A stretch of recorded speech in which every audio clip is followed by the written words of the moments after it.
The morning Daniel Hayes drove to Newport Beach, he counted three things: he couldn't afford the gas it took to get there, the hours away from Ray's shop, and the particular kind of hope that comes from needing $80 badly enough to iron a shirt he'd kept folded in the back of a drawer since his wife's funeral. The shirt still fit. That was something. He'd found the volunteer listing on the community center bulletin board between a flyer for ESL classes and a handwritten notice about a lost cat named Biscuit. The Harmon Foundation annual gala. Setup crew needed, 8 to 2 stipend included. The woman at the front desk, Peggy, had circled the phone number twice and told him the foundation did good work for kids with hearing loss. Daniel had looked at her for a moment, then taken the flyer without explaining why that particular detail settled something in his chest, the way a properly seated pipe fitting settles quietly without fanfare just right. He parked the truck 2 blocks from the address because the street nearest the gate was lined with vehicles that cost more than his rent for the next 4 years combined. A man in a white jacket was polishing the hood of a black SUV with a cloth that probably cost as much as Daniel's work gloves. The morning was already warm, the kind of Southern California June morning that made the light feel expensive, and Daniel sat in the cab of his truck for a moment with the engine off, looking at the clipboard on the passenger seat, with the volunteer check-in sheet, thinking about the $80. Thinking about the fresh produce Owen had asked for at the grocery store last week, strawberries specifically, and how Daniel had said maybe next time and watched his son nod in that particular way Owen had, of accepting disappointment without complaint, a patience that lived in the boy like something inherited. Owen was 6 years old and already better at patience than Daniel had managed in 38 years. He got out of the truck. The service entrance was around the side past a low white wall covered in bougainvillea that had gone slightly wild at the top, the magenta flowers spilling over the edge in a way that seemed deliberately designed to look unintentional. A woman with a clipboard met him at the gate, mid-30s, sunglasses, the practiced efficiency of someone who had coordinated events for long enough that she no longer found wealthy people interesting. She checked his name, handed him a lanyard that said volunteer in clean sans serif type, and told him he was assigned to the family and children's area in the East Garden. There's a play space set up, but it needs the shade structures assembled, she said, already looking down at her clipboard. Tables for the kids' activity station need tablecloths. Everything's in the storage shed to your left. The family area coordinator is a woman named Priscilla. She'll find you. Daniel thanked her and went to find the shed. He spent the first hour doing what he was good at working. The shade structures were the collapsible kind with aluminum poles that required reading the directions once and ignoring them because the directions had clearly been written by someone who had never actually assembled one. He had 3 up in 40 minutes. The tablecloths were white linen, which meant they needed to be shaken out before being laid flat, and he did this without being asked because it was the kind of detail that mattered, and because Priscilla, who turned out to be a cheerful woman in her 50s, with a gardening hat and genuine warmth for the children, already beginning to arrive with their parents, was handling 4 other things at once and didn't need to ask. By 11:30, the East Garden looked ready. The shade structures cast clean rectangles of shadow across the activity tables. The tablecloths lay flat. Daniel had found a box of art supplies in the storage shed that clearly belonged in the children's area and had arranged them on one table in a way that made sense. Papers, accessible crayons, sorted roughly by color. Not because he had time to be particular, but because Owen had taught him that when you're 8 years old and you want the specific shade of blue, it matters where the crayon is. He was filling a water pitcher from the outdoor tap near the storage shed when he first saw her. He almost didn't. He was looking down at the pitcher, and his peripheral vision caught the pale blue of her dress in the way peripheral vision catches color before it catches detail, the mind registering blue small still before the eyes fully turn. When they did turn, he saw a girl standing near the far edge of the garden, where the formal hedge began, positioned at the boundary between the party and the property's interior, as though she had been placed there by someone who understood she needed an exit route. She was perhaps 8 years old. Her hair was dark and pulled back with a precision that suggested someone else had done it, a grown-up's idea of neat. The pale blue dress had a sash that was slightly loose on one side, and her hands were at her hips, not resting, but gripping the fingers, alternating between a tight clench and a deliberate release in a rhythm so steady it had to be unconscious. The party moved around her. Couples passed within 3 feet of where she stood without registering her presence, their conversations uninterrupted, their body language unaware. A man in a linen blazer stepped around her with the smooth, automatic course correction of someone who has learned to navigate around furniture. Two women stopped nearby to exchange names and discover they had mutual friends, their heads tilting toward each other with the warm, conspiratorial pleasure of it. And the girl in the blue dress was 6 inches to their left and might as well have been part of the hedge. Daniel set the picture down. He'd seen that expression on Owen's face. Not once, dozens of times. On playgrounds, in waiting rooms, at the holiday party, at Ray's shop, where the adults had good intentions and no tools. And Owen had sat near the window with a cup of juice and watched the room with the specific, careful attention of someone trying to decode a foreign film without subtitles. The look wasn't sadness exactly. It was something more disciplined than sadness. It was the face of a child who had learned to manage the gap between the world as it was and the world as it might theoretically be if people simply knew what to do. He didn't move toward her yet. He watched. A woman in her 40s crouched down to the girl's level, the instinctive kindness of a mother who sees a child standing alone and cannot walk past. She said something. Her mouth formed words slowly and with exaggerated clarity, the way people do when they're not sure how to speak to someone who doesn't hear them. The syllables stretched and rounded like she was teaching language to a much younger child. The girl in the blue dress watched the woman's face with patience that was clearly practiced and offered a small, polite nod, the kind of nod that communicates, "I see that you are trying," without providing any additional encouragement. The woman straightened up, turned to the man beside her, and said something that made him glance briefly at the girl before they both moved on. A boy around the girl's age approached from the direction of the activity tables, a cup of lemonade in each hand, clearly on a mission of socialization, encouraged by a parent somewhere nearby. He stopped in front of her, held out one of the cups. She looked at him and smiled, a real smile, brief but genuine, the face of someone genuinely pleased by an offered cup of lemonade, and she reached for it. The boy then said something. She watched his mouth. He said it again. She shook her head slightly, not in denial but in the international gesture of, "I didn't catch that," her eyes going to his face with a concentration that was its own kind of effort. The boy held the cup of lemonade out toward her, looked over his shoulder toward wherever his parents were, looked back at her, and then seemed to run out of options. He set the second cup on the hedge. He walked back toward the activity tables. The girl in the blue dress watched him go, then looked at the cup sitting on the hedge for a moment before picking it up and drinking from it alone. Daniel exhaled slowly through his nose. He'd seen that play out with Owen in some variation at least a dozen times in the last year alone, and every time he watched his son navigate that specific social cul-de-sac, the moment when the other child runs out of road and retreats, he felt something that lives somewhere between helplessness and a very controlled, quiet fury directed at no one in particular, because there was no one in particular to be furious at. Kids didn't know. That was the whole problem. Not cruelty, just the total absence of the one specific tool that would have made the interaction work, and without that tool, all the goodwill in the world produced exactly nothing. The third incident was the one that moved his feet. A server in a white jacket came through the East Garden carrying a tray of champagne flutes and called out from behind and to the left something that was probably a standard phrase like, "Coming through," or "Watch your step." The girl in the blue dress didn't hear it. The server adjusted course to avoid her, but slightly misjudged the angle, and the edge of the tray caught her arm enough to tip one flute forward, sending a splash of something pale and sparkling down the back of her left hand. The server apologized, mouth moving, hand gesturing, brief and professional and perfectly adequate as apologies go, and then continued through the garden because there were 40 more people who needed refills. The girl looked at her wet hand.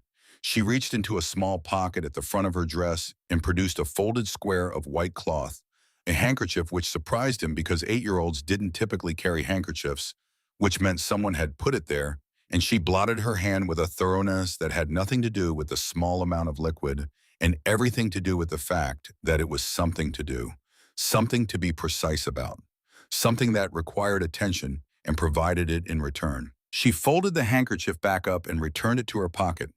She looked out over the garden. Her hands went back to her hips. The rhythm of the grip started again. Daniel crossed the garden. He didn't go directly. He angled his approach so that he was moving generally in the direction of the activity table. First plausible misdirection, not for her sake, but for the instinct in him that knew not to arrive at a destination too obviously. He slowed when he was about 10 feet away and then stopped, not in front of her, but beside her, and slightly behind in the sideways proximity of someone who has arrived in the same general location, rather than the face-forward proximity of someone who has sought her out. He looked at the hedge. The garden beyond it was formal and still the kind of cultivated quiet that required someone's full-time attention to maintain. He felt her notice him, not through sound, but through the small shift in posture that meant her peripheral vision had registered a new presence and was running the assessment that children in her situation learned to run, threat, nuisance, or neither. He waited, let the assessment run. Then he turned toward her, not with the bright compensatory enthusiasm that adults often deployed in these moments, the exaggerated smile, the leaning forward, the performance of welcome, but with the ordinary expression of someone making ordinary eye contact. And he raised his hands. His ASL wasn't perfect. It had never been perfect. It was the ASL of a man who had taught himself from YouTube videos at 11:30 at night in a kitchen in Santa Ana, who had practiced handshapes in the bathroom mirror before Owen woke up in the morning, who had learned the difference between his and her, and there, through making the wrong choice enough times that the right choice eventually became automatic. It was functional and genuine and completely unpolished, and he signed, "Your drawing is really good." He had seen the corner of the sketchbook in her hand without registering it consciously until just now, and the drawing visible on the open page, a figure standing at a gate done in pencil, with a confidence of line that was genuinely impressive for a child her age. She went completely still. Not the stillness of someone who has been startled, not the freeze response of something unexpected and unwelcome, but a different kind of stillness entirely, the stillness of someone who has stopped bracing. Her hands released from her hips. Her shoulders dropped by perhaps a quarter inch. Her eyes moved from his face to his hands and back to his face with an attention that was nothing like the careful management she'd been deploying all afternoon. This was full and unguarded, and under the surface of it, something that resembled relief so acute it was almost painful to witness. Her hands came up and she signed back. Her ASL was clean and fast, the ASL of someone who had been using it long enough for it to be a first language, rather than a learned one, Sign language. His chest did something complicated. He kept his expression steady because she didn't need his emotion right now. She needed his answer. "I have a son who signs. I learned for him." "What's his name?" "Owen." "He's 6. He likes to draw superheroes." She looked at him for a moment with an evaluative quality that he recognized Owen did it too, the look of a child deciding whether a piece of information was worth filing. Then, "He's younger than me, 1 year and a few months." She considered this. "Does he have a favorite superhero?" "He made one up. He doesn't use regular superheroes." Why not? Daniel thought about how to sign the answer in a way that was honest without being heavy. Because he says the real ones already have everything figured out. He likes the ones who are still working on it. Something moved across her face, not a smile yet, but the precursor to one, the moment when the decision about whether to smile was still in progress. She turned the sketchbook so he could see the drawing more fully. The figure at the gate was rendered with the kind of detail that took time and intention. The gate itself had cross-hatching that suggested age and iron, and the figure wasn't facing outward the way a guard typically would, but inward, as though keeping something in rather than keeping something out. "That's a good gate," he signed. "Who built it?" She did. She signed it matter-of-factly, without the qualifier that adults usually added. Just she did. Why? To keep the garden safe. But she lets people in if they use the right language. What's the right language? The girl looked at the drawing for a moment and then looked back at him. "Flowers. She uses flowers. Different ones mean different things." He nodded at this with the genuine consideration it deserved. "That's a good system. Harder to fake than words." This time she did smile.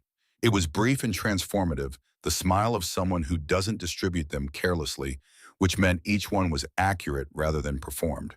The briefness made it more valuable. "Yeah," she signed, "you can't fake flowers." He told her his name. Daniel. She told him hers. Lily. He asked if she came to this kind of thing often, the events, the parties. She made a small expression that was more eloquent than the answer itself sometimes. Dad has them a lot. Then after a pause that contained something she'd decided to correct Mom now. Mom has them. He didn't ask what that meant. It wasn't relevant to what was happening between them in this particular 10 square feet of garden, which was the only thing that was relevant right now. She showed him 3 more pages of the sketchbook. A different figure, smaller in a kind of forest, signed to a tree with what appeared to be a complex sentence rendered in illustrated gestures. A view of a garden from above that had been mapped with the precision of someone who had spent a lot of time studying it from a height. And a page that was just hands 20 or 30 drawings of hands in different positions, some labeled and some not. A private reference document she had made for herself. I practiced, she signed, seeing where his eyes went, the ones I'm not sure about. He pointed to one she had labeled with a question mark. She demonstrated it, a sign he didn't immediately recognize. He tried to imitate it. Wrong. She corrected him, reached out and repositioned his fingers with the matter-of-fact precision of someone who had done occupational therapy long enough to correct a hand position without thinking about it being unusual. Better, she signed. It means complicated. He tried it again. She nodded. They were in the middle of a conversation about whether the superhero who felt vibrations through the ground, which Lily had apparently decided Owen's character did based on the brief description Daniel had given, would be able to feel earthquakes before they happened, when Daniel became aware of something in his upper peripheral vision that had been there for some time. He kept his hands moving and his eyes on Lily's face and tracked the presence with the particular attention of someone who had spent years working in other people's houses, which meant he had developed an instinct for the way people occupied their own spaces, the specific weight of a homeowner's presence versus a visitor's, the difference in quality between someone watching and someone merely standing. Someone was watching. He didn't look up immediately. He waited until there was a natural pause in the conversation. Lily was turning a page in her sketchbook, and then let his gaze travel upward with the casual quality of someone checking the light. The woman was standing on the second-floor balcony above and to the right. She held a glass of water at her side, not champagne, water, and she was not making any pretense of looking at anything other than the East Garden. She was dressed in a way that managed to be both entirely appropriate for the event and entirely separate from it, the dove gray of her dress sitting outside the white and cream and gold that most of the other women were wearing in a way that was almost certainly deliberate. Her hair was dark and worn up with the kind of arrangement that looked simple and was not. She was not smiling. She was watching Lily. Not in the way of surveillance or concern, but in the way of someone who wanted to see something they couldn't get closer to, the way you watch something from a distance when you were afraid that getting closer would change it. Daniel recognized this with a precision that surprised him because it was the expression he'd seen on his own face in the kitchen window sometimes in the mornings when Owen was in the backyard and didn't know Daniel was watching, standing very still to preserve the unobserved quality of it, because there were things about Owen that only happened when the boy didn't know someone was watching, and those things were the truest things, and once observed, they became something slightly different.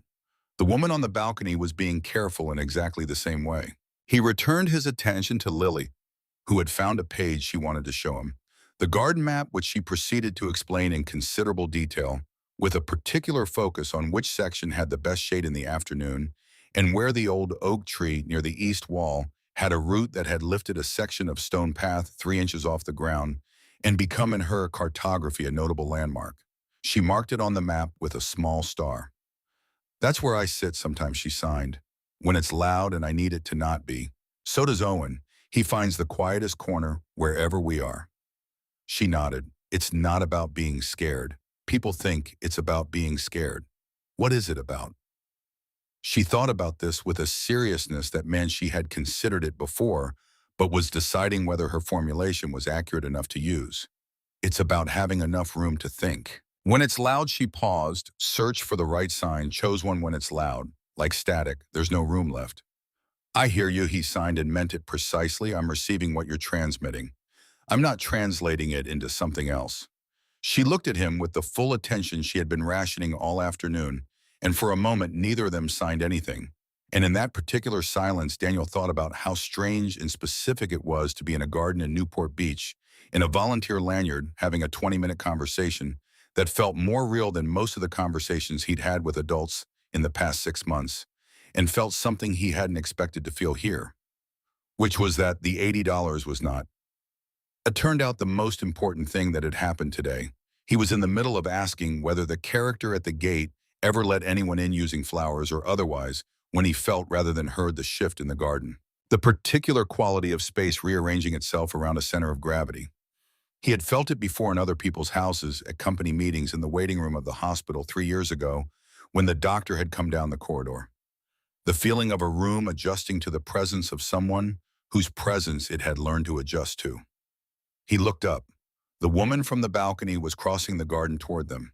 She moved with the directness of someone who had decided to do something and was doing it without the hesitation that would have indicated she was still deciding. The crowd between them reorganized almost unconsciously, the way crowds reorganize around people who don't break stride. She was taller than she'd appeared from above, and the particular quality of her stillness and motion, the absolute economy of it, nothing spent that didn't need to be, was the kind of physical self-possession that came from either discipline or consequence or both. Daniel stood up from where he'd been crouching beside Lily, not because he felt he had done anything wrong, but because it was the right posture for the moment.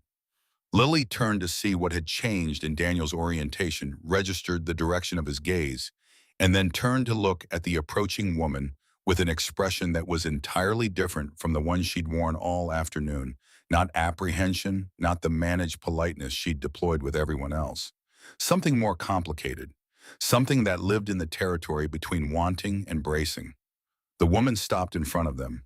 She looked at Lily first directly, a look that lasted perhaps 2 seconds, and carried in it something that Daniel would think about later and not be able to name precisely, except that it was honest in a way that the woman's overall presentation was clearly designed to minimize. Then she looked at Daniel. Her eyes were dark and direct and contained a quality of assessment that was professional enough to be impersonal and thorough enough to be anything but. She said, "You've been working in the family area today." Not a question. Yes. He kept it simple because simple was accurate. "My daughter doesn't usually spend time with guests."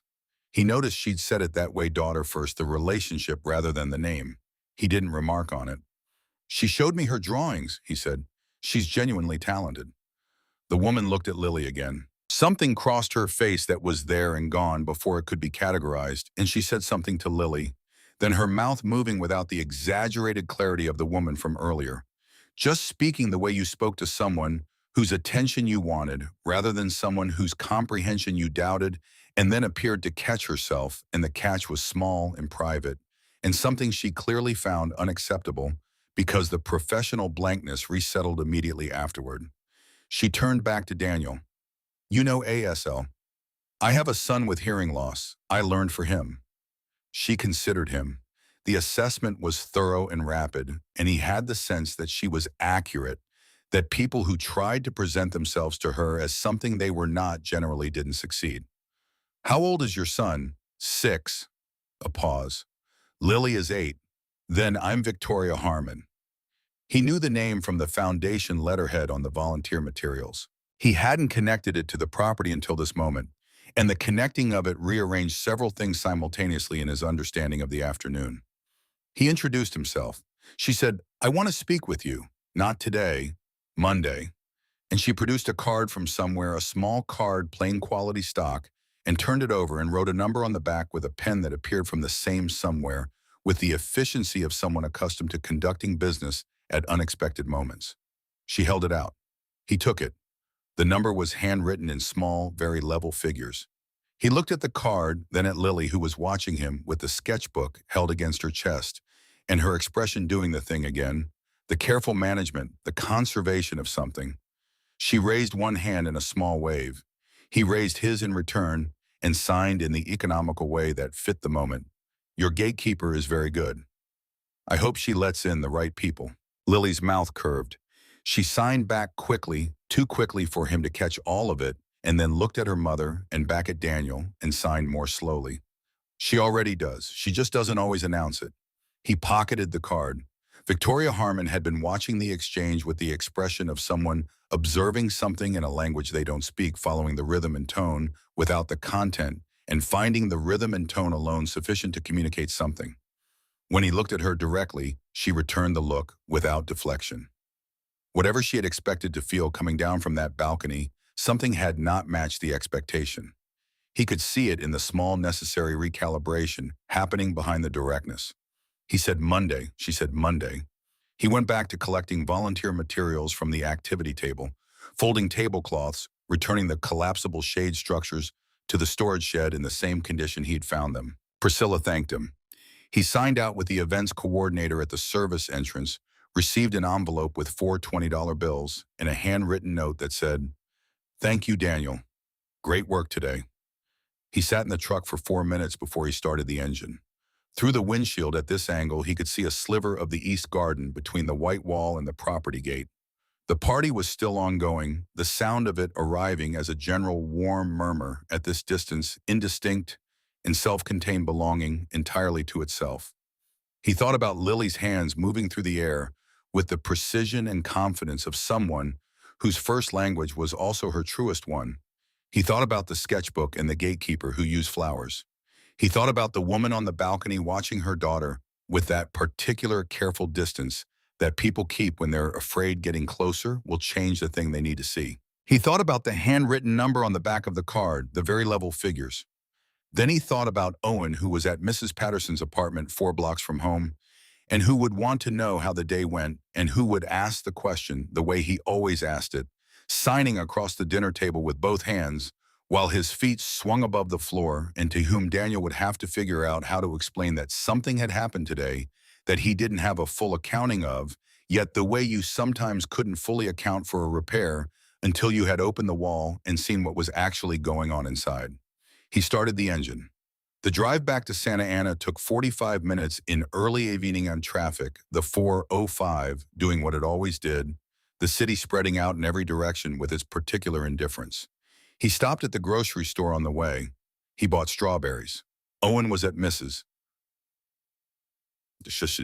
Patterson's kitchen table with a drawing in progress when Daniel knocked, and he collected his son with the particular pleasure of the reunion that hadn't gotten smaller in 3 years of being the only parent. The moment at the end of each day when Owen looked up and his face did the thing it did, which was nothing Daniel could describe to anyone who hadn't seen it, because it wasn't one identifiable expression, but rather the removal of a subtle background vigilance that Owen apparently maintained at low levels throughout most of his waking hours and shed only in certain specific presences, and Daniel was one of them. And this was something he tried not to take for granted. In the truck, Owen signed, "How was it interesting? What happened?" Daniel glanced over at his son in the passenger seat, still small enough that the seatbelt crossed his chest at a slightly wrong angle, his sneakers not quite reaching the floor.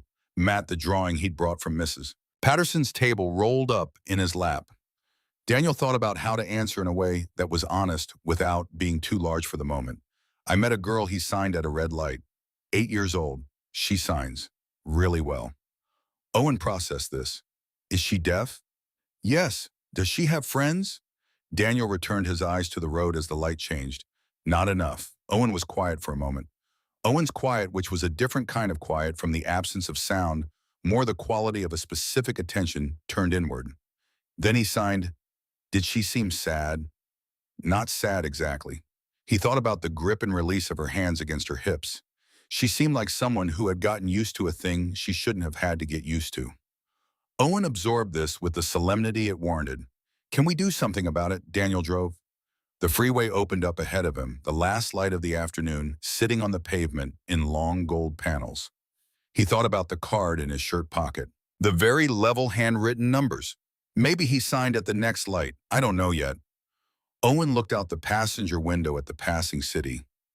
After a moment, he signed not as a question, "You should try." Daniel kept his eyes on the road and said nothing, and thought about the $80 and a pale blue dress in a garden, and the particular way Lily Harmon's shoulders had dropped when his hands had first moved in the right language, like a lock that had been waiting a long time for the right key to come along, and finally simply and without ceremony open. He thought, "I know." He didn't sign it. He just thought it alone in the truck with his son and the late light in the road home, and it settled in him the way things settle when they are true. He called the number on Monday morning from the parking lot of Ray's shop, sitting on the tailgate of his truck with a coffee going cold beside him, because he didn't want to make the call inside where Ray would hear it and have opinions about it before Daniel had finished forming his own. Victoria Harmon answered on the second ring, not her assistant, not a voicemail system, her direct and present, as though she had been expecting the call at exactly this time and had arranged her morning accordingly. He had the brief, disorienting sense of being slightly behind a conversation that had already been in progress without him. She laid it out without preliminary warmth. Twice a week, Tuesday and Thursday afternoons, 2 to 4, he would come to the house. The purpose was conversational. So not structured lessons. Lily had always had those, but the kind of unscripted back and forth that therapy sessions and academic exercises couldn't replicate. The kind that required another person who signed the way people actually talked rather than the way textbooks said they should. The compensation was $350 per session. He was quiet for a moment that lasted long enough for her to acknowledge it. "I'm not purchasing your goodwill, Mr. Hayes. I'm paying for your time. There's a difference." He told her he had one condition before he agreed to anything. He wanted to meet with Lily first without Victoria present to make sure the arrangement worked for the girl before it was formalized. He would not bring Owen not yet until he was certain the dynamic was right.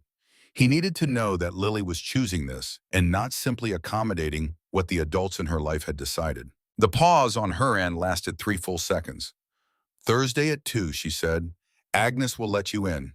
He went inside and poured the cold coffee down the break room sink and picked up his work order for the day, which involved a commercial HVAC unit at a medical building in Fountain Valley that had been cycling incorrectly for 3 weeks because the previous technician had misdiagnosed the problem as a refrigerant issue when it was actually a damper actuator that had seized at 30% open. Ray was at the work table sharpening a drill bit and watching Daniel in the sidelong way he watched things he was interested in but didn't want to appear interested in. That the Newport Beach woman. Ray kept his eyes on the drill bit, her foundation. Ray set the drill bit down. "You know what her foundation does?" "Hearing loss programs." "Yeah." "Owen's program." "Yeah." Ray picked the drill bit back up. "Just making sure you're going in with your eyes open." Daniel picked up the work order. "My eyes have been open since 6:15. I'll be back by 3. The drive to Fountain Valley gave him 20 minutes to think about what Ray's caution actually contained, which was not the warning it presented as. Ray had known Daniel for 11 years, had hired him 2 years before Sarah died, and kept him employed through the worst of the year that followed, had never once mentioned the grief or the difficulty or the particular way Daniel had moved through that period, which was the way water moves when a dam is partially blocked, still moving, still functional, but at pressure. Ray's caution was not about Victoria Harmon. It was about Daniel's tendency to pour himself into things that needed him, and the fact that he hadn't yet found anything in the last 3 years that needed him in a way that didn't feel like maintenance. The damper actuator at the medical building took 40 minutes to replace once he had the right part, which he'd brought because he'd looked at the service history the night before and run the diagnostics in his head while Owen slept. The facility manager shook his hand and said his company had been trying to fix this unit for a month. Daniel wrote up the repair order, gathered his tools, and drove back through traffic that had thickened toward noon, thinking about actuators and the difference between diagnosing the symptom and diagnosing the cause. Thursday arrived with the marine layer still sitting over the coast at 2 in the afternoon, the light flat and cool, the kind of overcast that made Newport Beach look like a different place than it was on bright days, quieter, more honest about its actual temperature. Agnes opened the door before he knocked, which meant she had been watching for him, and she assessed him in approximately 4 seconds with the efficiency of someone who had admitted a great many people to this house over nearly 2 decades and had developed a reliable heuristics. "She's in her room." Agnes stepped back to let him through. "I'll tell her you're here and then I'll make myself scarce. Lily decides when to come down." "Don't go up." He waited in what appeared to be a sitting room off the main entrance, not the formal living room, which was visible through an archway and clearly designed to receive people rather than make them comfortable, but a smaller room with bookshelves and 2 chairs angled toward a window overlooking the side garden. The books on the shelves were varied and real, the kind of collection that accumulates over decades of actual reading rather than being installed for effect. He found a row of children's books at eye level on that had the worn spines of things read many times, and beside them, a shelf of books about ASL acquisition, deaf education theory, audiology, and cochlear implant outcomes. He didn't pull any of them out. He just noted that they were there and noted something else beside them. A slim paperback with a broken spine, clearly read more than once its title, A Basic ASL Conversational Guide, the kind sold in general bookstores rather than academic presses. A bookmark sat two-thirds through. He looked at this for a moment before looking away, filing it without yet knowing what category it belonged to. He waited in the sitting room. Lily came down 8 minutes later with the expression of someone who had also been listening, or at least aware that something was happening and had made the decision not to ask about it. She came in and sat in the other chair and put the sketchbook on her knees and signed, "Agnes said you have a son named Owen who draws superheroes. He makes up his own. He doesn't use the ones from movies." She had her pen uncapped and was sketching something in the margin of a page without looking down, the automatic quality of someone who thinks better when their hands are doing something.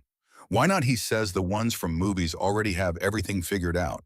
He prefers characters who are still working on it. She stopped sketching. She looked at him. Then she signed, "That's a good reason." He asked her directly whether she wanted to try the twice-weekly arrangement because he had promised himself he would ask it plainly and not dress it in the kind of adult language that made a question sound like a foregone conclusion. He told her that if it didn't feel right at any point, she could say so and it would stop, no explanation required. He told her he wasn't there to fix anything because there wasn't anything broken. She watched his hands through all of this with complete attention. When he finished, she was quiet for a moment, not the managed quiet of the gala, but the genuine quiet of someone actually thinking. And then she signed, "Most people who come here are trying to fix something." "I know. Why aren't you?"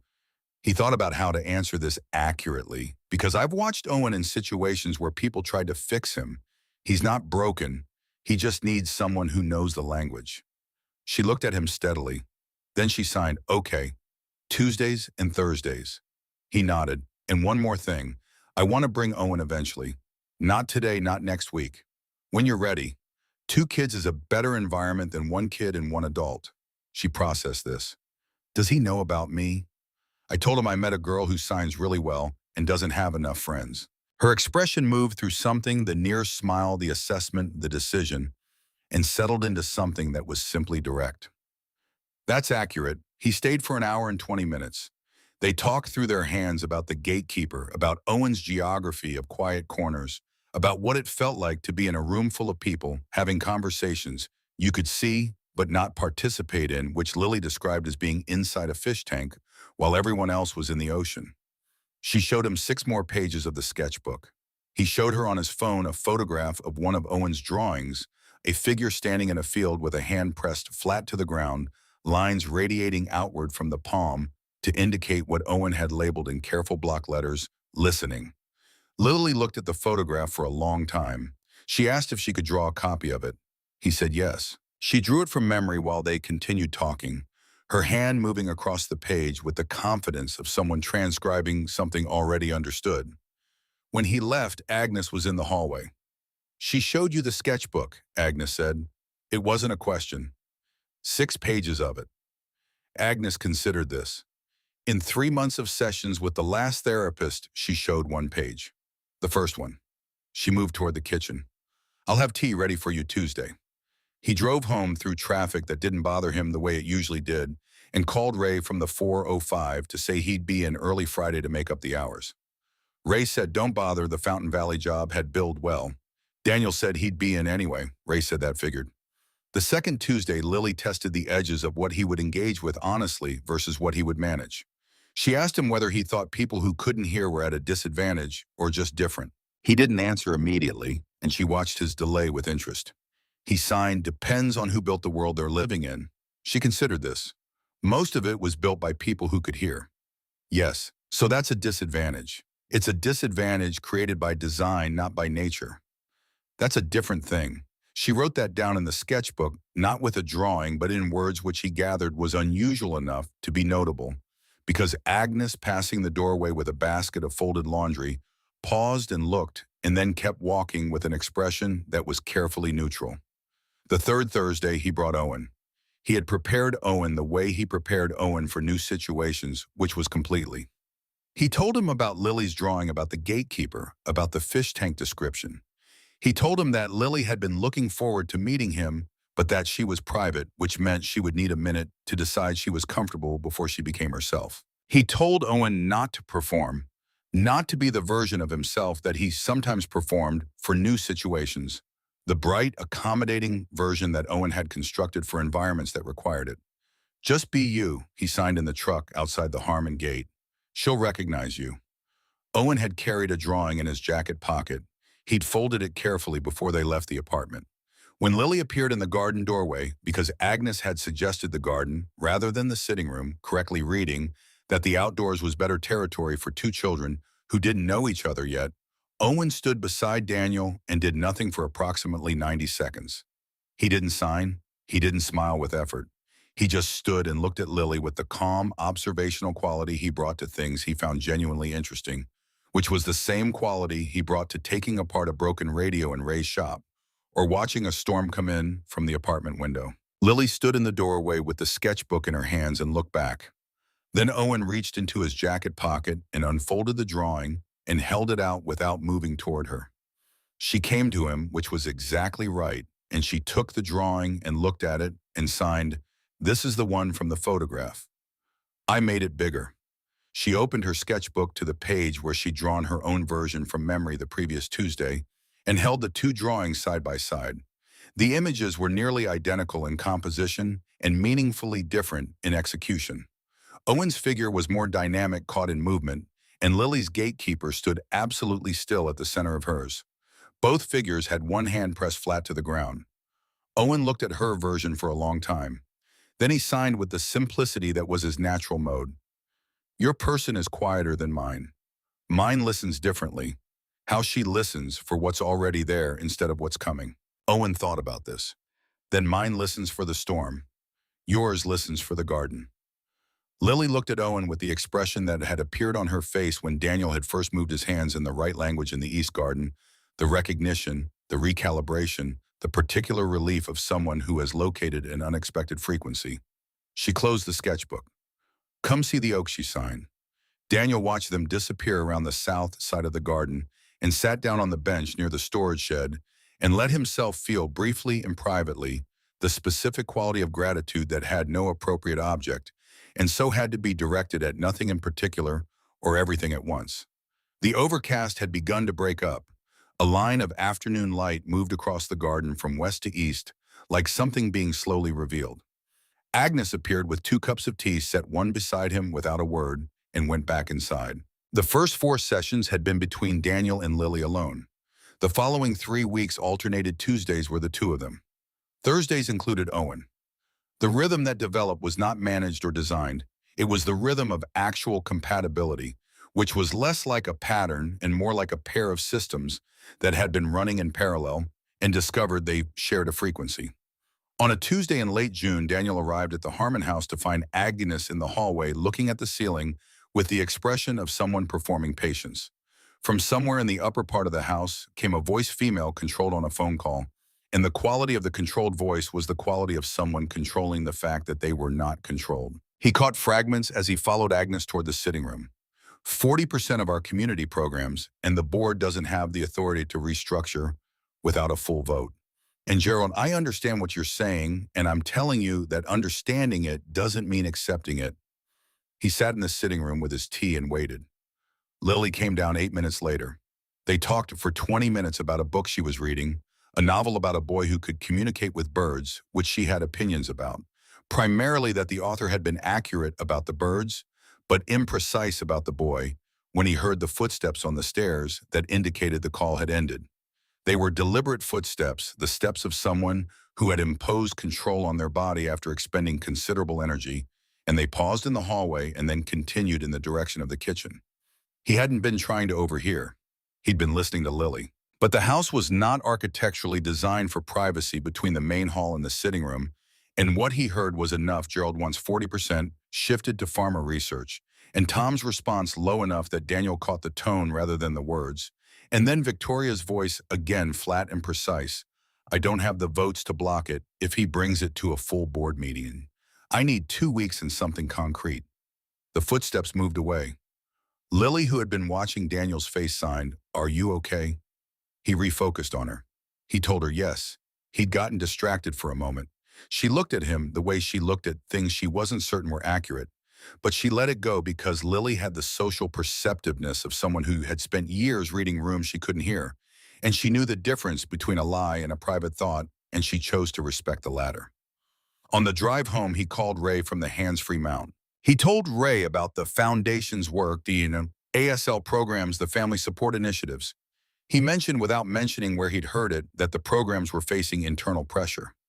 Ray was quiet for a moment and then said that Owen's speech therapist had told Daniel last spring that the foundation's grant covered 60% of Owen's sessions. Daniel already knew this. He wasn't sure what to do with what he'd overheard, which was why he didn't do anything with it yet.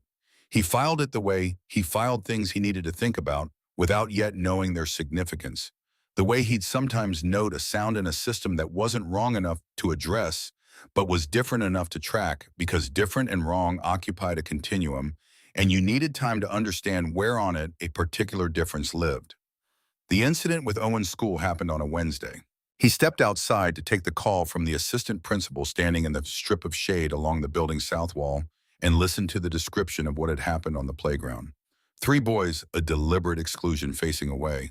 So Owen couldn't lip read, occasionally glancing back with the particular look that children that age deployed when they wanted you to know you were being discussed. The playground aide had intervened after 4 minutes. Owen had said he was fine. The school's assessment was that he was not fine. Daniel left the shop and told Ray he'd make up the hours. Ray waved him off before he finished the sentence. Owen was in the front office on a plastic chair with a cup of water. He hadn't touched his backpack in his lap. His hand still. He looked up when Daniel came through the door, and the background vigilance dropped away, and something in Daniel's chest tightened and released in the same motion. He signed nothing. He picked up Owen's backpack. He held out his hand. Owen took it, and they walked out through the main entrance into the afternoon. They stopped at the park 2 blocks from the school because Owen asked to, and they sat on the swings without swinging, and Daniel let the silence run for a full 5 minutes because Owen sometimes needed silence before he needed words. When Owen finally signed, it was not what Daniel had expected. Not the kids. I know they don't know how. He paused and the swing moved very slightly in the light coastal wind. I just got tired of waiting for someone to teach them. Daniel gripped the chain of his swing. That's a reasonable thing to get tired of. When does it stop? He looked at his son and thought about all the incomplete answers available to him and chose the one that was true. Even if it wasn't complete, I don't know exactly. But I know it gets easier to carry. And I know that the tired feeling means you're paying attention, and paying attention is how you find the people who are worth finding. Owen was quiet again. Then like Lily. He swung slightly forward, barely a motion. Is she tired too? Probably, but she's also stubborn. Daniel signed it with the particular configuration that conveyed admiration rather than criticism. Like you. Owen looked at him. You're stubborn too. I know, runs in the family, the edge of a smile. They stayed at the park until the shadows from the trees had moved meaningfully, and then walked back to the truck and drove home. And Daniel made dinner while Owen drew at the kitchen table, and they ate with the television off and the windows open to the evening. And after Owen was in bed, Daniel sat at the kitchen table with a cup of coffee and the repair manual for an air handler he was servicing Friday, and stared at it without reading it, thinking about the playground, about what Owen had said, waiting for someone to teach them, and about the board meeting Victoria was worried about, and about the 40%, and about the program that covered 60% of Owen's speech therapy sessions, and about the particular way all of these things connected to each other in a way that was not coincidence but also not conspiracy. He was 2 weeks into the Tuesday-Thursday arrangement when the photograph appeared. He hadn't known it was being taken. He'd been at a community event, a family resource fair that the foundation sponsored at a recreation center in Irvine, one of a series of public programming events that his role had gradually expanded to include, not because Victoria had formally expanded it, but because the gaps had existed, and he had the relevant skills, and filling gaps was both his instinct and his professional training. He'd been signing with a father and his teenage daughter near one of the resource tables, and Victoria had been 6 feet away, talking to the event coordinator, and they had both turned toward the same question from a volunteer at roughly the same moment, which meant they were standing close together and facing the same direction and someone had photographed it. He didn't see it until Agnes texted him a link on a Thursday morning. Agnes texting him was itself an event of sufficient novelty that he read the message twice with no commentary beyond the link itself and after a pause a single period. The period contained more than most paragraphs. The photograph was on a local news blog that had developed a minor specialty in Newport Beach society coverage. The caption suggested more than it stated in the way that captions designed to imply things without stating them operated, and the comment section had proceeded from implication to conclusion with the efficiency of crowds that have decided what they are looking at. None of the comments were about the work of the foundation. Several were about him, specifically about what someone in his position stood to gain from proximity to someone in hers, and they were written with the confidence of people who understood the dynamics of class difference at a theoretical level and had no particular interest in examining their understanding. He sat with the phone in his hand in the truck outside Ray's shop for longer than he'd sat anywhere recently, doing a specific kind of accounting, not of what had happened, which was nothing but of what it would cost to continue and what it would cost to stop, and which cost was one he could actually afford. He called the number. Victoria picked up with the directness that had characterized every call, but there was something underneath it today. Not less control, but the weight of what was being controlled was more apparent. He told her he could step back if that made the situation cleaner for the foundation. He told her he understood the optics and didn't want his presence to create leverage for someone else's agenda. Her response was immediate and unhedged in a way that caught him off guard. "Did you do anything wrong?" He said he had not. "Then why would you leave?" He started to say something about not wanting to be a complication, and she interrupted him, not with volume but with the particular precision of someone correcting a misidentification. "You're not a complication for me, Mr. Hayes. You're the first person in 2 years I haven't had to brief from the beginning before a conversation can be useful." A pause that contained something she was deciding whether to add. Then, "I'm not interested in managing my daughter's life around other people's misreadings." He was quiet. "I'll handle the photograph," she said. And then in a register slightly different from the professional one, "How is Owen?" He told her about the playground. He kept it factual. She listened without filling the silence with reassurances, which he noticed and was grateful for, because reassurances were the sound of someone processing their own discomfort rather than receiving yours. "Kids without language are dangerous to other kids," she said finally. "Not because they're bad, because they don't have the tools." He had thought something similar himself with slightly different wording from a slightly different angle over the past 3 years. Sometimes the most important thing you can do is give someone the right tool and get out of the way. She was quiet for a moment. That's true at every age.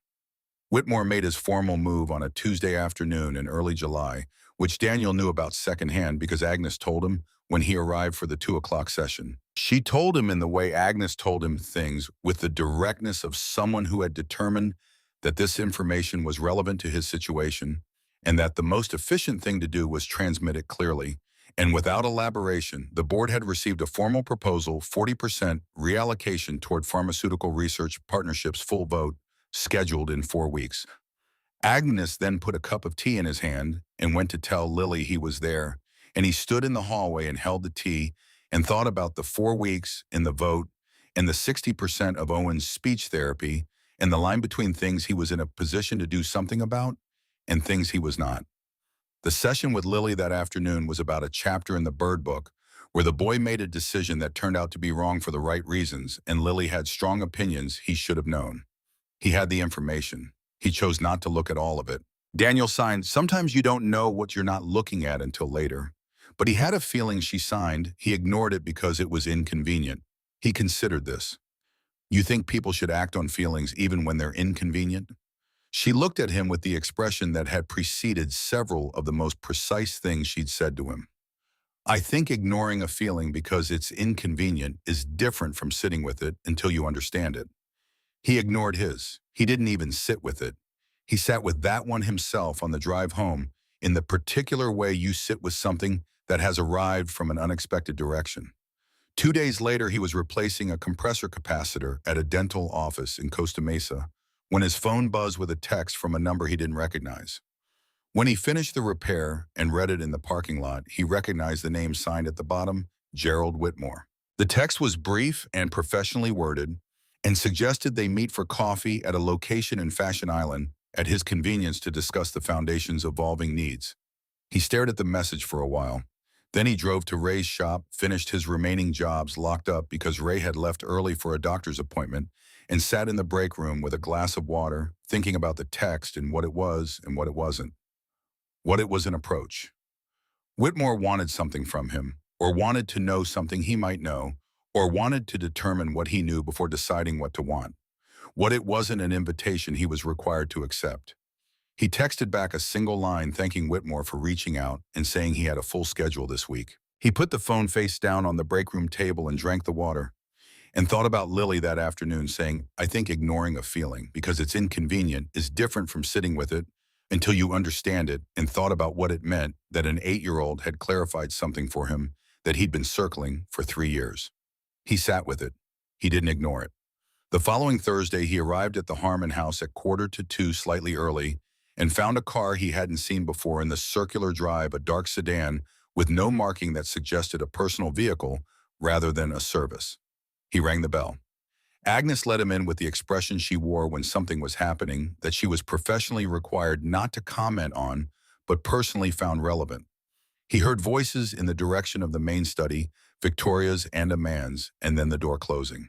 He waited in the sitting room. Lily came down and they talked, and she was distracted in a way she sometimes was when the house felt different, her attention moving between their conversation and the sounds of the house, the way it moved between the conversation and the larger room at the resource fair, reading multiple inputs simultaneously.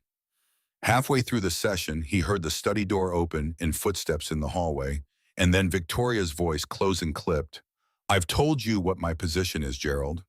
A different voice measured with the particular quality of a man accustomed to framing things as reasonable when they were not. And I'm telling you that 4 members of the board are prepared to support the reallocation. You need to consider your options.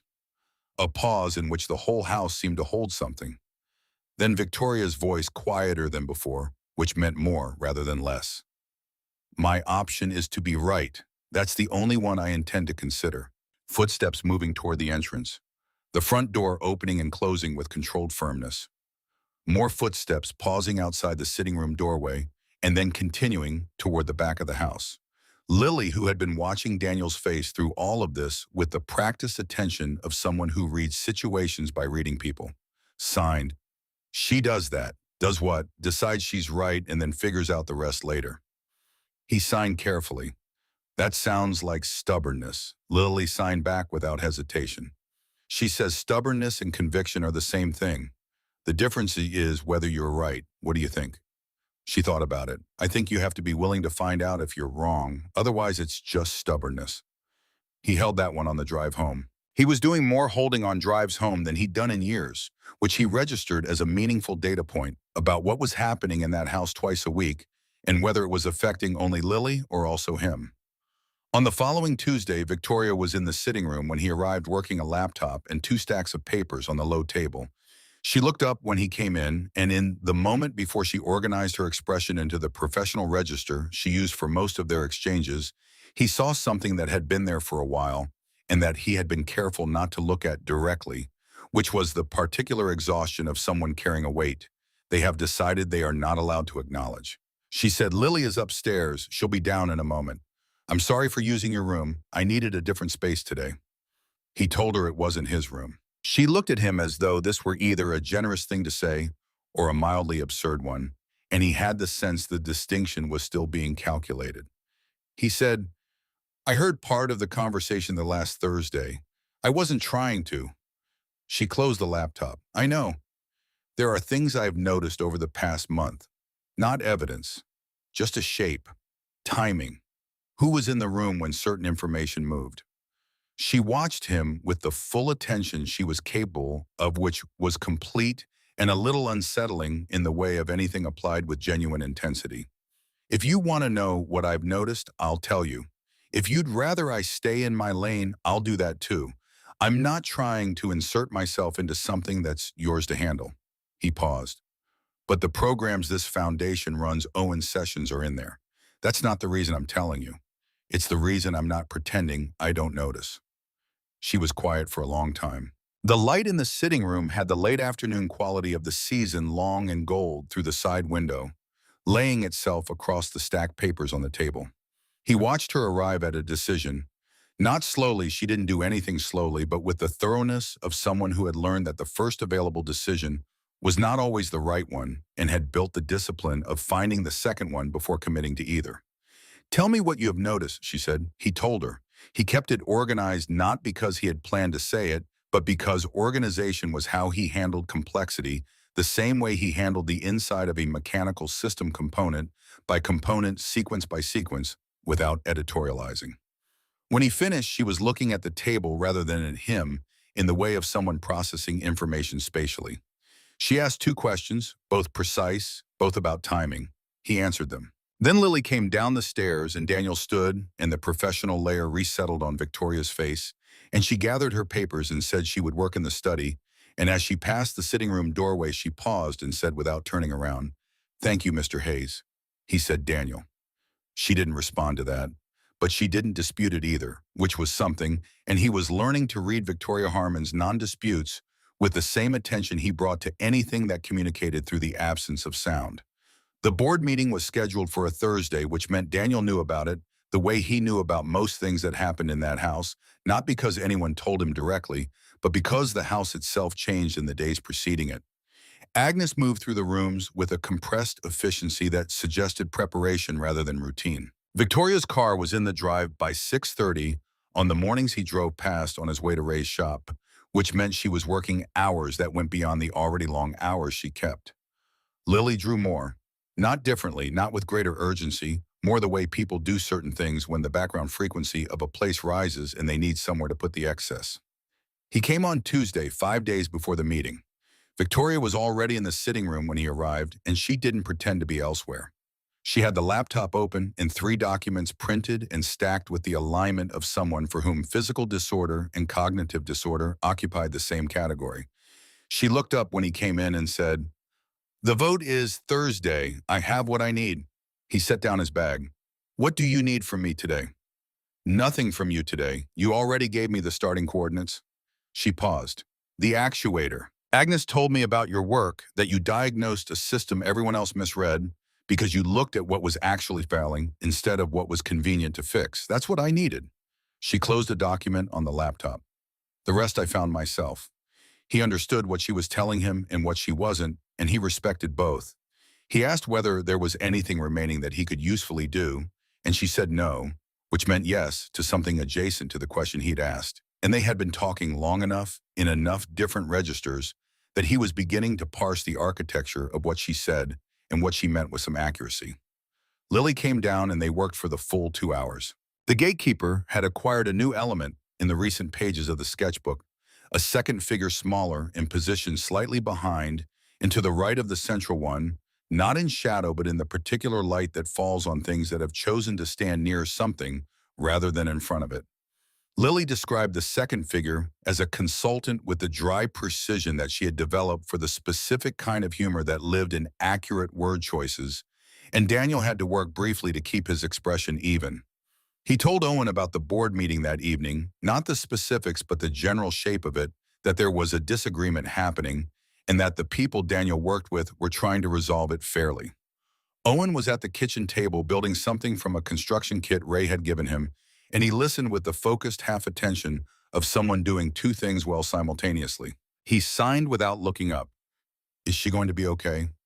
Daniel sat across from him. "I think so." "Is Lily?" Daniel watched his son fit two pieces together. "Lily doesn't know most of what's happening." Owen considered this. "That doesn't mean she doesn't feel it." He knew this was true. He'd seen it in the slight increase in the margin drawings in the sketchbook, the small figures that appeared at the edges of pages when Lily was thinking about something she hadn't put into words yet, the gatekeeper drawn in different positions, as though the question of where she stood hadn't been settled. Thursday morning arrived, and Daniel went to work. He replaced a cracked heat exchanger in a commercial unit in Anaheim, drove back to the shop, filed the paperwork, and sat in the break room with a sandwich he'd made that morning that he ate without tasting. Ray came in at noon, made coffee, and stood at the counter, not reading the newspaper he'd opened. After a while, he said, "You know you don't have to be there for it to go the right way." Daniel said he knew that. Ray poured 2 cups. "Sarah used to say you treated worry like a work order. Like if you sat with it long enough, it would tell you what needed fixing." He hadn't expected Ray to say her name today. He received it the way he received everything Ray gave him, without ceremony, directly, without looking for the door. "She wasn't wrong," he said. Ray put one of the cups in front of him. "Nothing to fix today, though. You gave the woman what she needed. The rest is hers." He didn't hear from Victoria until late afternoon. The text came at 4:52 and contained 4 words. It went the right way. He read it standing in the shop parking lot with the keys in his hand, read it twice, and then stood in the afternoon light for a moment. That had a quality he didn't immediately categorize, a loosening of something that he hadn't fully registered as tight. He texted back, "Good." After a pause, she replied, "Come Thursday, same time. Lily has something to show you." He came Thursday. Agnes opened the door, and her expression contained something that had not been present in any previous greeting, which was the quality of a person in a house where the air pressure had returned to normal after a sustained period of slight atmospheric wrongness. She took his jacket — she had never taken his jacket before — and pointed toward the garden with a brevity that conveyed, "They're already out there, go." He went through to the garden, and the first thing he registered was the quality of light, which was the amber gold of mid-October afternoon on the California coast, lower and warmer than the summer light he'd been arriving into since June, the shadows longer, and the whole garden organized differently by the change of angle. The oak stood at the east wall in the full weight of its season, a few leaves beginning to turn at the outermost branches. Owen and Lily were at the base of it, sitting cross-legged, facing each other, with both of their sketchbooks open, some kind of collaborative project underway that involved Owen drawing and Lily directing, and both of them signing rapidly enough that he could follow maybe 70% of it from 30 feet away. Victoria was on the bench near the south wall. She had her phone in her hand, but she wasn't looking at it. She was looking at the 2 children at the base of the oak. When Daniel came to stand nearby, she glanced up and then returned her gaze to Lily and Owen without relocating the expression on her face, which was the unmanaged one, the one that existed before the professional register assembled itself. He sat down on the other end of the bench and didn't say anything.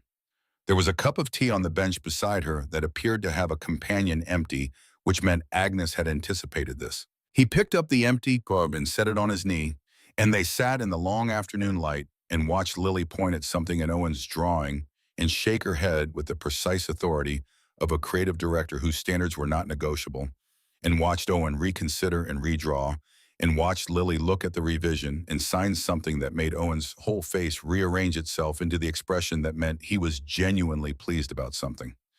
Victoria said without preamble, and in a register lower than her usual one, "Whitmore had 5 years of meeting records. He'd been positioning this since before I took over the foundation." Daniel said he was sorry to hear that. He meant it specifically. Sorry not because the information surprised him, but because the length of it added a dimension of weight. That fresh wrongdoing didn't carry the way structural damage was worse than surface damage because of what it said about the time it had taken to develop. The 2 board members he'd been cultivating, both of them came to me this morning, separately, before the meeting. She turned the phone over in her hands. "It turns out that when you remove the scaffolding of someone's argument, people who were leaning on it have to find somewhere else to stand." He thought about this. The diagnosis, the actual failure point, the difference between the symptom and the cause. He had given her the location. She had done the work. "I want to make something official," she said. "The role you've been doing, the community programming, the resource fairs, the work with families. It's been informal because I didn't know what category it belonged to when it started. I know now." She put the phone in her jacket pocket. "Director of Community Programs. It's a real position with a real salary. Not because of what happened this week, because you've been doing it since July and doing it better than anyone I could have hired with a formal search." He looked at the 2 children at the base of the oak tree. Owen was drawing something that involved a great deal of lateral motion across the page, which meant scope, which meant something large. Lily was watching with the focused satisfaction of someone whose vision was being realized by someone else's hands. He said, "I'm a technician. You diagnose systems that aren't working and fix the actual problem instead of the convenient one," she said. "That describes approximately 30% of what I need in this role. The rest you've been demonstrating since June." He sat with it the way he sat with things, not resistance, not immediate acceptance, but the genuine attention of someone for whom decisions had weight and weight required time.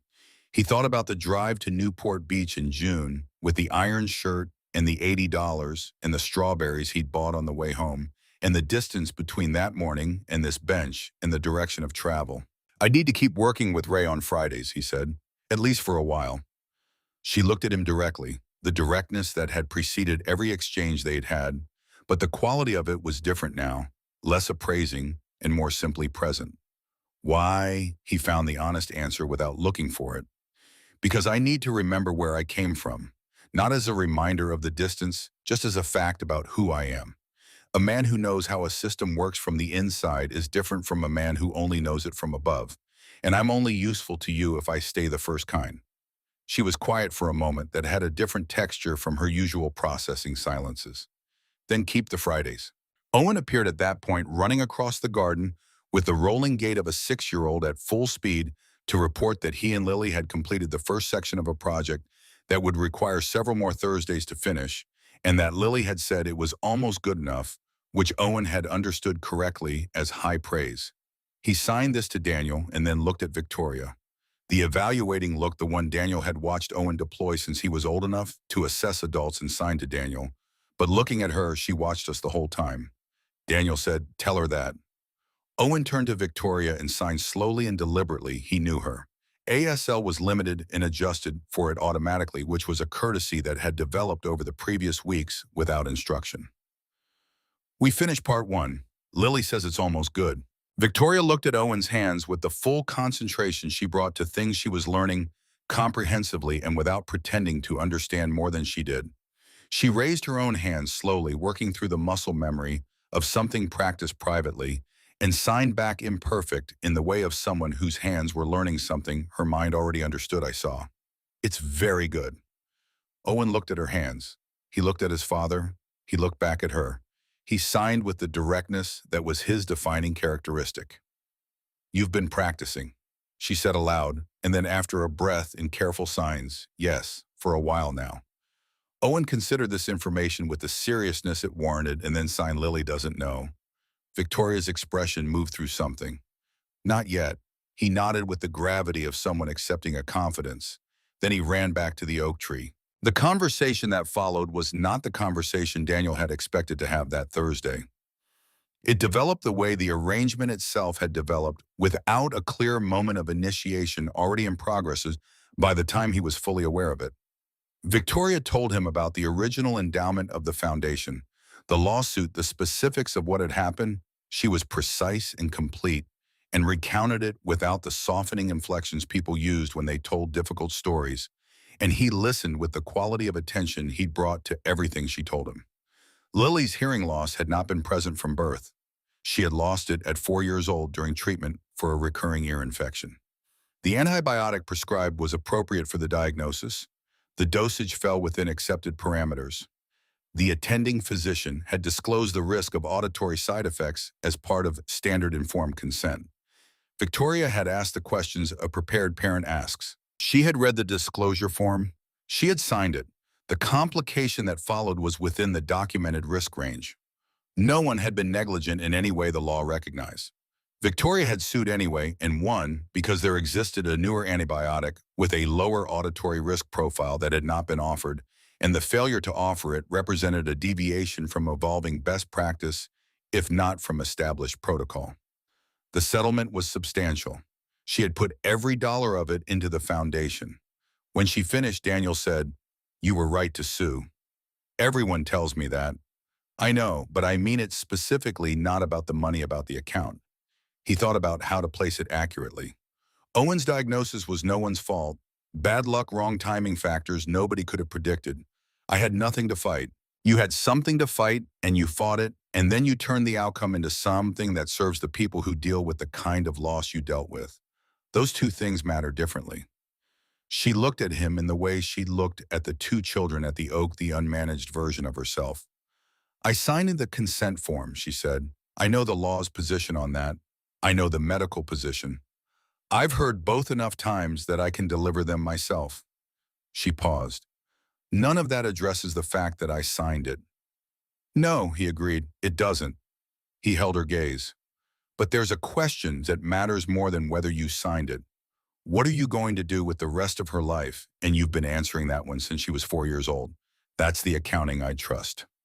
Something shifted in her face, not dramatically, but perceptibly in the way a system shows you its changed state, not by announcing it, but by operating differently than it did before. She looked away toward the oak tree where Lily was showing Owen something in the sketchbook, with the seriousness of a genuine artist sharing serious work. Robert would have been terrible at this, she said, and the lightness in it was real. He was wonderful at large gestures and completely hopeless at the small, consistent ones. He would have hired everyone I've hired and attended every event and shown up at every school meeting and still somehow managed to make her feel peripheral. She paused. I've spent 2 years being afraid I'm doing the same thing. He was honest because she was being honest, and she deserved the equivalent. In June, you were doing some of the same thing. She didn't flinch. I know. You're not anymore. She turned back from the tree and looked at him directly. Because of you. He shook his head. Because you decided to stop. I just gave you something to stand next to while you did it. She was quiet for a long time, and in the quiet, the garden did what late October gardens did in Southern California.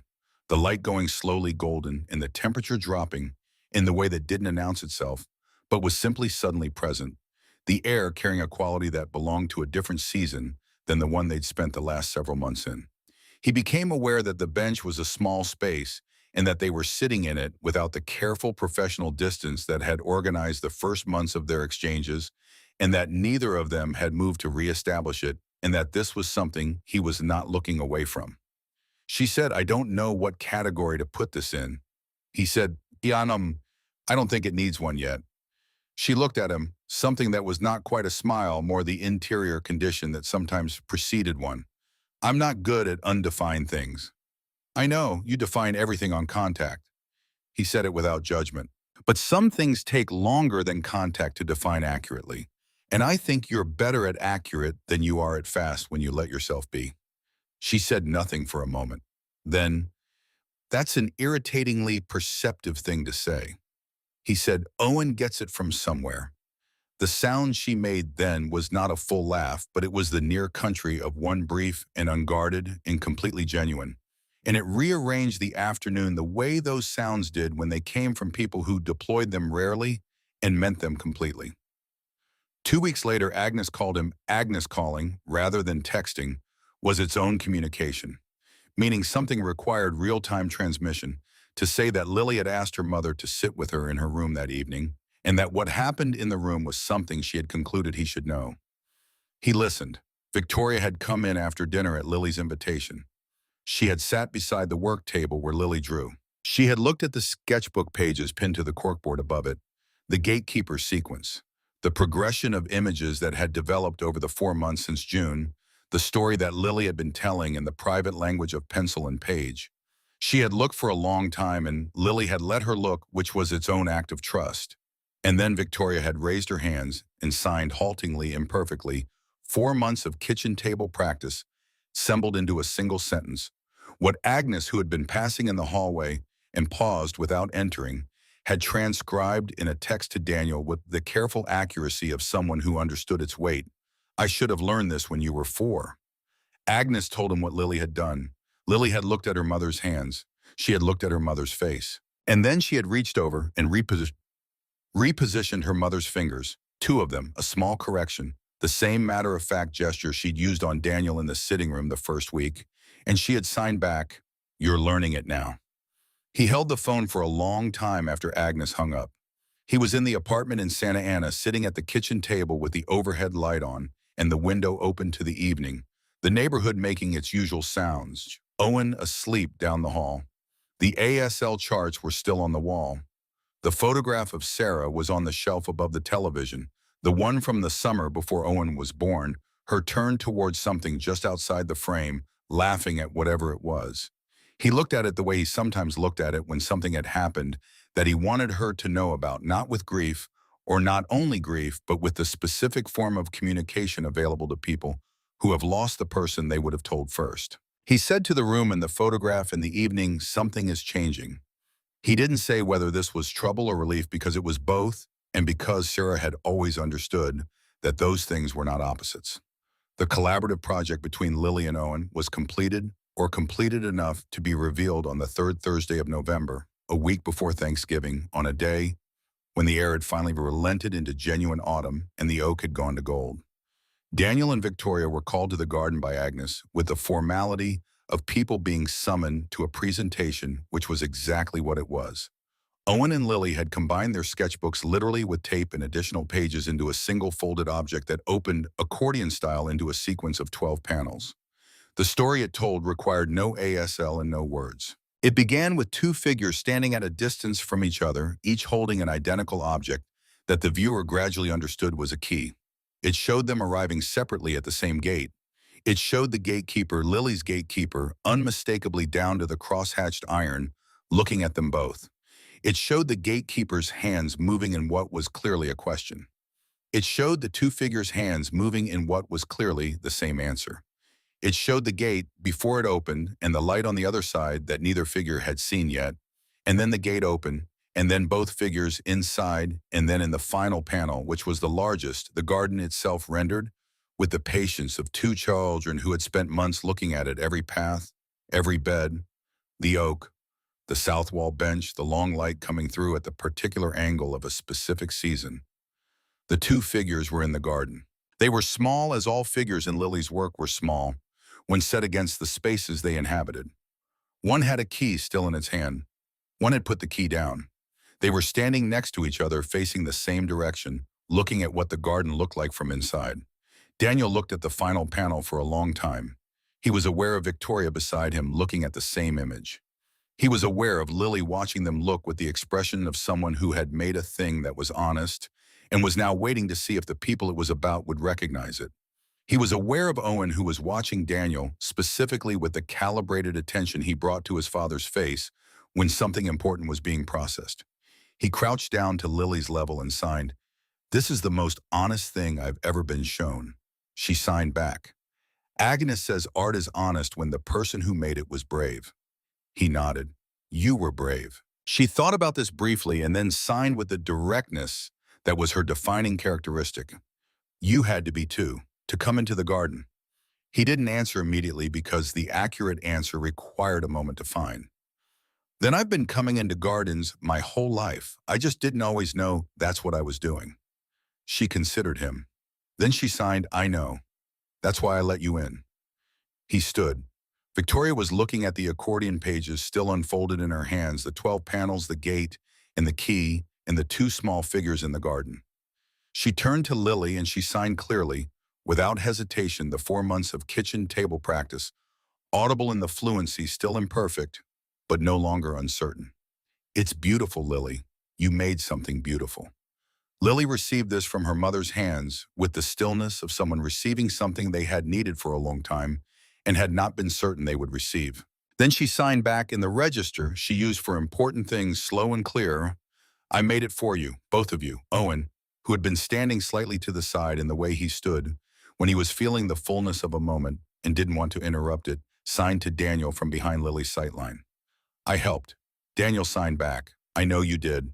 Agnes appeared at the garden entrance with the timing she had been practicing for 18 years, which was the timing of someone who understood when things needed bearing witness and when they needed tea, and the distinction between the two. And today she had brought both a tray, 4 cups, and the expression of a woman who had watched this house hold sorrow for a long time and recognized without requiring anyone to announce it that what it held right now was something else. The weeks after Thanksgiving were the quietest stretch of the arrangement, which did not mean uneventful. Daniel's position became formal, and the transition was not difficult because he had already been doing most of it. The formalization was less a change than an acknowledgement. The way naming a thing that already exists is less an act of creation than an act of recognition. He learned the administrative language quickly.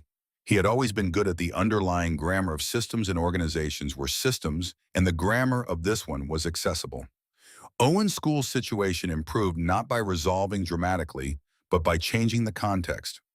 One of the families Daniel worked with through the foundation had a daughter in Owen's grade who was learning ASL as part of a sibling support program, and she began sitting with Owen at lunch, not because anyone arranged it, but because she wanted someone to practice with, and Owen had become through some social alchemy that Daniel could observe but not fully explain the kind of kid other kids wanted to practice things with. Not popular, not central, but known.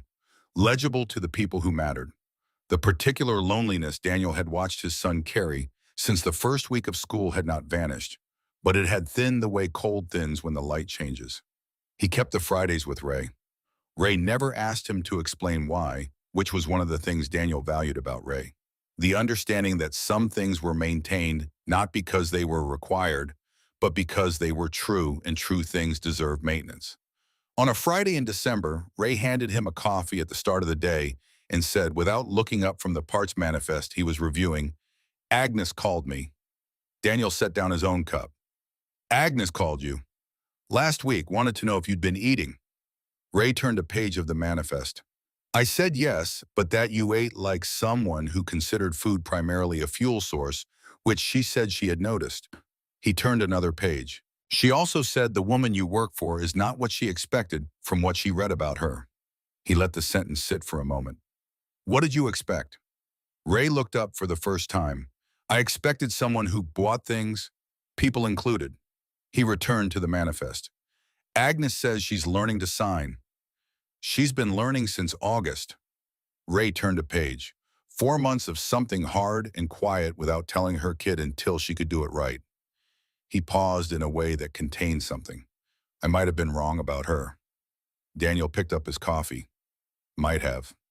"Don't push it," Ray said, and Daniel didn't because some things were also better received quietly. Christmas arrived, and with it, the particular quality of December in Southern California, which was the quality of a season that had no meteorological authority in this climate, and therefore existed only in the choices people made to observe it.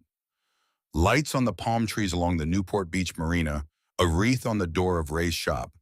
Owen's school play, in which Owen had signed the narration for the entire production at the request of his class, which had practiced with him for 3 weeks, which Daniel had watched from the third row with the quality of attention he brought to things he needed to receive completely. He spent Christmas Eve with Owen in the apartment, the two of them making the meals Sarah had always made, not because it was her recipe specifically, but because it was the meal.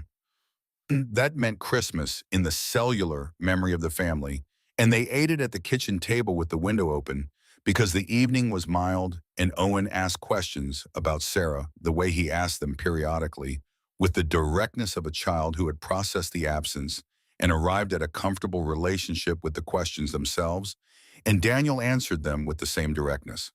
This was the most honest conversation they had each year, and also the most sustaining one. After Owen was in bed, he sat at the table and texted Victoria a thing he had begun doing in November with the frequency of people who had something to say to each other and had stopped negotiating whether to say it. He texted Owen, "Asked me tonight if people who are gone can still know things about us." I told him I thought they could. She replied, "After a few minutes, Robert knew everything. He just had to be educated about half of it after the fact." He sat with that for a while, appreciating the precision of it, the way she had found the formulation that was honest and light at the same time, which was harder than it looked. He texted, "Lily is going to teach Owen something new when they see each other Thursday."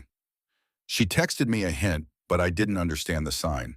Victoria replied, "She's been practicing it for 2 weeks. It means flourishing. She said she wanted a word for what the garden is doing." He looked at the word in her text, flourishing. He looked at the kitchen in Santa Ana, the ASL charts on the wall. The photograph of the window open to the mild December evening, the hall that led to where his son was sleeping. He texted back, "That's the right word." She replied, "Yes." Then after a pause, "Merry Christmas, Daniel." He looked at his name in her text. She had been calling him by it since October in person, and now in writing, and it carried in both registers the quality of something chosen rather than a sign the distinction between a name someone uses and a name someone means. "Merry Christmas, Victoria," he texted back. He turned off the kitchen light. He stood at the window for a moment in the dark, the neighborhood quiet, the palms moving very slightly in whatever moved them at this hour. He thought about June, about the East Garden, about the particular shade of blue that had caught his peripheral vision, about the $80 and the iron shirt and the drive home with strawberries in the back seat. He thought about the distance from there to here, and he thought not for the first time but with greater precision than before, that distance was not the right measure. The right measure was whether you had moved toward what was true or away from it, and whether you had stayed or gone when it got complicated, and whether the person you were at the end of a thing had more or less access to themselves than the person you'd been at the beginning. He went to bed. On a morning in the first week of January, the marine layer burning off by 9, Daniel drove to Newport Beach with Owen in the passenger seat, and the Saturday ease of no schedule in particular. Just the standing arrangement shifted to the weekend because of school breaks and holiday calendars resolving themselves. Owen had the sketchbook from Ray's shop in his lap, a new one hardcover that Ray had given him for Christmas without fanfare, and which Owen had treated with the seriousness due a good tool. He was working on the 13th panel of the accordion project, the continuation which he and Lily had agreed via a text exchange conducted through their respective parents would begin today. Daniel parked on the street 2 blocks from the gate, and they walked Owen, matching his pace in the way Owen had started doing recently. Not forced, not deferential, but companionable, the natural calibration of 2 people who moved well together. The bougainvillea on the white wall had been trimmed since June and was starting its second season of growth, the new tendrils finding the same directions the old ones had found. The gate was already open when they arrived, which meant Agnes had seen them coming. Victoria was in the garden when they came through, not working, not waiting, simply present, the way people are present in spaces that belong to them when they have finally stopped being afraid of the space, standing near the oak in the morning light, with a cup of something warm and her jacket open to the air. She turned when she heard them on the path. She raised one hand in the sign that meant good morning, or more specifically, the version of good morning that also meant I'm glad you're here, a distinction she had learned sometime in November and deployed with the precision she brought to all language. He signed it back. Owen ran toward the house to find Lily calling through the door in the sign shout he used when he needed to be heard from a distance, hands high. The arc exaggerated, and they heard Lily respond from somewhere inside, and then feet on stairs, and then the particular quality of sound that was 2 children arriving at a project they had been thinking about all week. He walked across the garden and stood beside Victoria near the oak and looked at the morning light on the turned leaves and the path and the south wall where the bench was, and neither of them said anything for a while, which was not the silence of people who had nothing to say, but the silence of people who were in a place they had arrived at honestly and were in no hurry to leave. She said, "Agnes says, I've been different." He said, "Agnes says everything worth saying. She says it started in June. She's right about the timing." Victoria looked at the garden. "I've been thinking about what Lily signed in the final panel, that she made it for us, both of us." She paused. "I've been thinking about what us means in that context, what she saw that I hadn't named." He looked at her in the full light of the January morning, her profile against the turned oak, the cup in her hands, the jacket open, all of it, simply itself without the management that had accompanied everything about her when he first stood in this garden 6 months ago. She was not less formidable. She was formidable in a way that included rather than excluded the other things. He said, "I think she saw what was true before we were willing to call it that." Victoria turned toward him, then fully with the expression she wore when she had decided something, not the expression of someone still calculating, but of someone who had finished and was ready to act on the conclusion. "I'm not good at this part," she said, "the part where you name the thing." He said, "I know. Neither am I. But you're going to." He looked at her steadily. "We're both going to. That seems more accurate." The thing that moved across her face then was not the near smile of previous months. It was the actual one brief unperformed earned through everything that had preceded it. It rearranged the morning. From inside the house came the sound of Owen's particular form of enthusiasm and Lily's particular form of direction, and Agnes's voice from somewhere in the direction of the kitchen, doing the thing Agnes's voice did when she was pleased, but had no intention of showing it. The oak stood where it had always stood. The light came through the leaves at the angle that belonged to this season. The bench at the south wall held the morning warmth, the way stone holds warmth slowly and completely, with no interest in giving it back. He stood beside Victoria Harmon in the garden on the first clear morning of a new year and thought about a girl in a pale blue dress with her hands doing the grip and release of someone waiting for a language that fit, and thought about a boy drawing superheroes in a kitchen in Santa Ana who would want to hear how the day went, and thought about everything in between the long road and the complications and the $80 and the iron shirt and all the places where he might have turned a different direction and didn't. And he thought, this is what it looks like when you stay.